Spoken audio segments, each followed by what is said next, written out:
երեկո, Հակ TV եթերում լուրերի հետքերով հաղորդումն է։ Այս ժամի համար պատրաստել ենք օրվա ամենակարևորը։ Իսկ դուք բաժանորդագրվեք մեր YouTube-յան ալիքին, որպեսզի բաց չթողնեք քաղաքական, մշակութային եւ սոցիալական ամենակարևոր իրադարձությունները։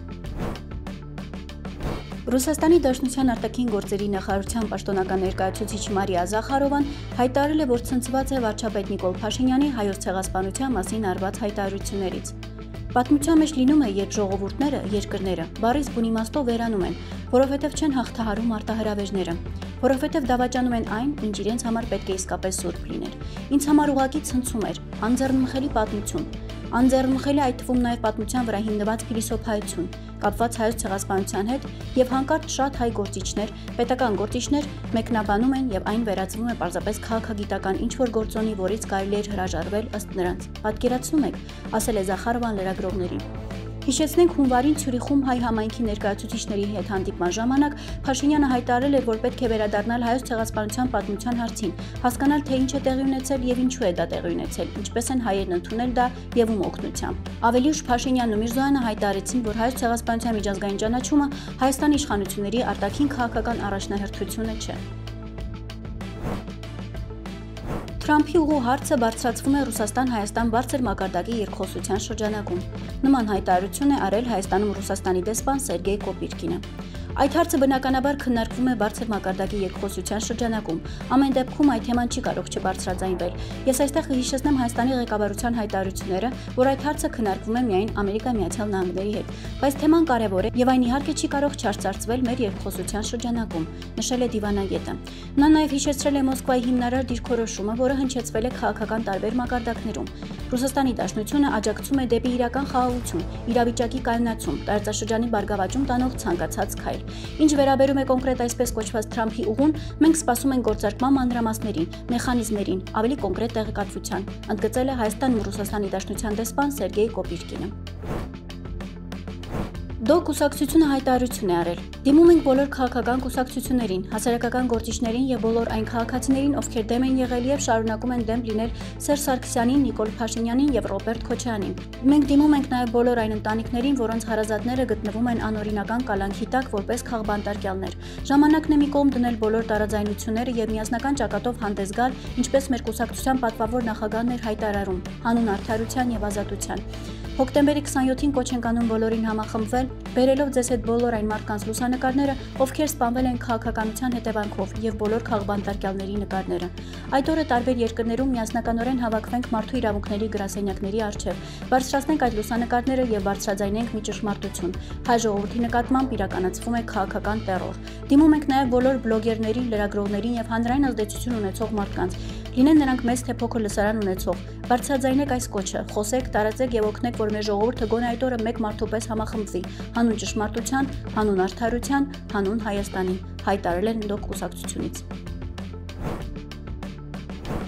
Գերմանիայում թռչնագրիպի համաճարակ է մոլեգնում։ Վիրուսն արդեն շուրջ 2000 կռունկ է սպանել։ Այս վիրուսի տարածումը կռունկների շրջանում Գերմանիայում աննախադեպ մասշտաբների է հասել, ասվում է Ֆրիդրիխ Լեֆլերի Դաշնային անասնաբուժական ինստիտուտի հաղորդագրության մեջ։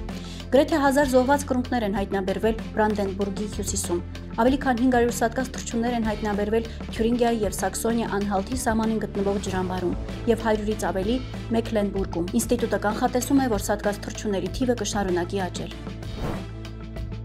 Հայաստանի Հանրապետության Գիտության ազգային ակադեմիայի հնագիտության եւ ազգագրության ինստիտուտի եւ Գերմանիայի Մյունստերի համալսարանի հնագետների արշավախումբը Հայաստանի անտիկ շրջանի մայրաքաղաք Արտաշատում բացահայտել է Հայաստանի մինչև այսօր հայտնի ամենահին եկեղեցու հիմնապատկերը։ Եկեղեցին գտնվել է հին Արտաշատի 17-րդ բլրի արևելյան լանջին եւ զբաղեցնում է մոտ 1000 քառակուսի մետր մակերես։ Այս կառույցը վերաբերում է 4-րդ դարի առաջին կեսին ու փաստորեն Հայաստանի հնագիտորեն փաստարկված բաղագույն եկեղեցին է։ Նշվում է, որ բացահայտումը կարևոր վկայություն է Հայաստանում վաղ քրիստոնեության մասին։ Հայտնագործության հիմնարար նշանակությունը նրանում է, որ էապես լրացնում է Հայաստանում քրիստոնեության տարածման մեխանիզմների եւ վաղագույն հոգեվոր կառույցների ճարտարապետության մասին պատկերացումները։ Սա առաջին ութանկյուն եկեղեցին է, որը հայտնաբերվել է Հայաստանում։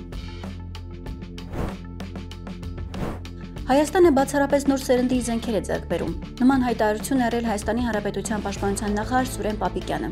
Հայաստանն իր սպառազինությունը եւ բանակը օգտագործելու է միայն սեփական սուվերենությունը, տարածքային ամբողջականությունն ու ինքնիշխանությունը պաշտպանելու համար։ Հայաստանի սահմաններից դուրս մենք մեր զինված ուժերը կիրառելու մտադրություն չունենք, հայտարարել է Պապիկյանը։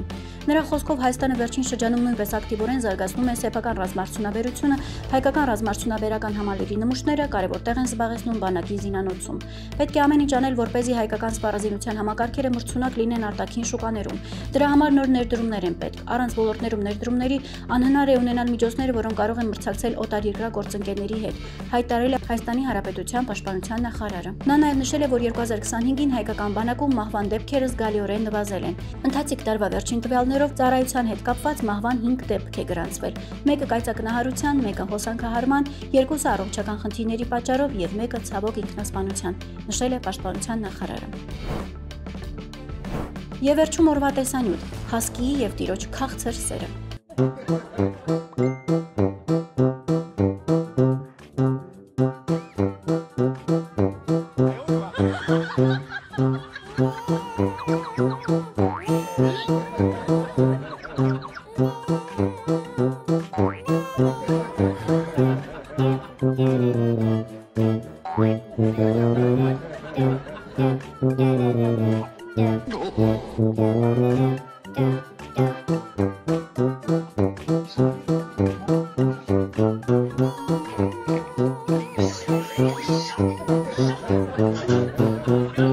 Մենք շարունակում ենք աշխատել ամենօրյա ռեժիմով, իսկ դուք մնացեք մեզ հետ, որպեսզի բաց չթողնեք օրվա ամենակարևորն ու բացառիկը։